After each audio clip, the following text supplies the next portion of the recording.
All right, good afternoon, everyone. Hey, Buenas tardes. Buenas tardes. First of all, I want to thank you, all of the over 100 people who showed up today for this press conference. Wow, that's all I could say. I'm very humbled by the show of support, the trust and confidence that all of you have put in me. And, you know, as I know, I used to be a paper boy in the neighborhood, and I delivered the newspaper to many of you, though I never thought I'd see the day when I was attacked in the paper that I was delivering. It's really interesting. So thank you so much for taking time out of your day to join and stand with me. We're standing up for clean, issue-focused campaigns particularly around schools for kids. They deserve that, don't you think? All right. I'm dedicated to our neighborhoods, to our kids, to you, and while outside interests shower money on our district to fund slick campaigns and mean-spirited attacks, I and my team personally knock on your doors, rain or shine, to spread the word about the positive changes already underway right here in Northwest Denver. Many of you have taken part in creating those changes, and I'm honored to have assisted you along the way. Thank you, Renee, and the parents from Skinner who are here. Thank you to all the parents who are here from Escuela Tlatelolco, from North, from Academia Sandoval, all the many schools. I'm sorry if I leave them out because there's about 30 schools in the area. But given how much work we've done and how much remains to be done, it's a shame that there are groups out there who would use their power and their influence to attack us instead of using their voices to make more improvements in our schools. We could really use that money to improve the schools instead. By being here today, we're showing those people that we've had enough.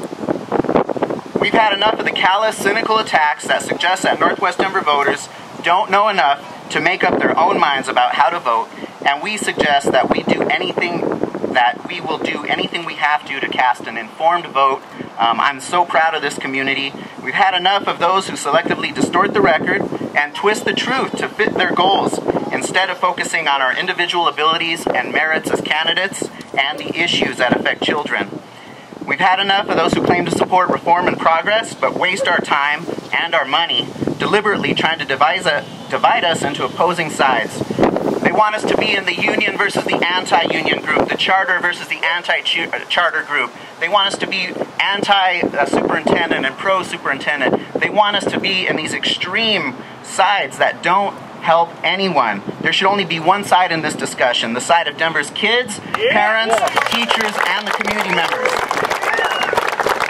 I'm proud to have been on the side of the north side and the side of the west side my entire life here in these neighborhoods, and I'm proud to have represented these neighborhoods and lived here representing you for 4 years as vice president, chosen by the colleagues on the board of the Denver School Board. I'm also proud of my track record. Each vote I've cast has been a thoughtful one, reflecting a combination of knowledge of education and policy, input from you and your neighbors, and my deep concern for Denver's children.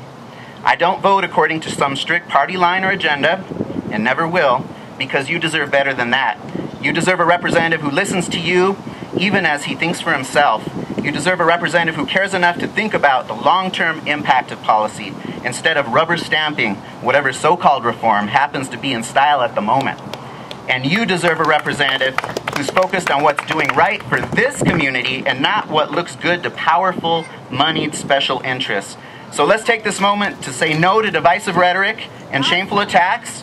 All right, basta. Yes, no. And let's say yes to an honest conversation about solution for our schools. Let's talk about coming together for supporting higher achievement in Denver's kids.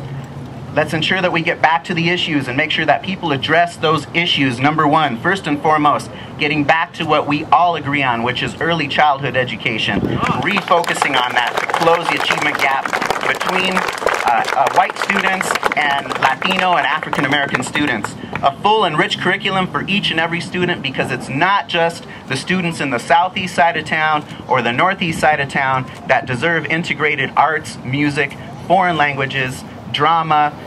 We deserve that, and all of our students deserve that all across the city.